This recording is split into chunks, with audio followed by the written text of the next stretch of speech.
Okay guys, hari ni ada Aston Martin.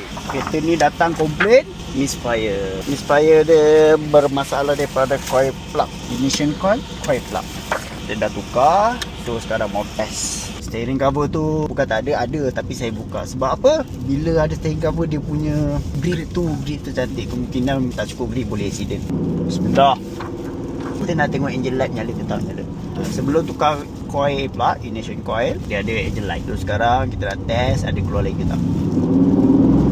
Kereta ni dia ada sikit persamaan. Sekejap, mana dia punya ni lah, wiper pun tak tahu kan dia. Jadi saya tak boleh bawa laju lah kerana hujan. Bukan laju lah, tapi kita perlukan sedikit tinggi RPM, lebih kurang 3000 untuk tengok dia ada keluar misfire ke tak. Kita tak nak lah nanti sampai dekat tangan customer komplain cakap kita tak check, so kita final. So kita bagi satu C. Ignition coil, kalau original Aston Martin, saya cari barang dia original. Kalau nak order stok tak ada, kena order luar. Order luar lebih kurang 2 ke 3 minggu lah. So take time lah. Owner pun tak boleh tinggal kereta dah lama kan.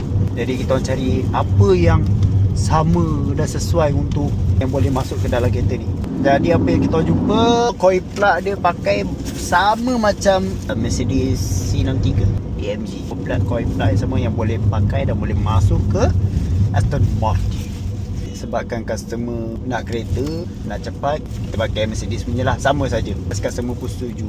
Still original juga. Harga pun murah sedikit daripada yang original yang kena tunggu berminggu-minggu. So far test okey lah. Tak ada engine light, semua okey. Kalau lagi better, dapat test jauh sikit, lama sikit, dan kelajuan tu maintain, mungkin kita boleh detail lah. Tapi jadi pun dah okey dah. So coil dia ada kat bawah ni.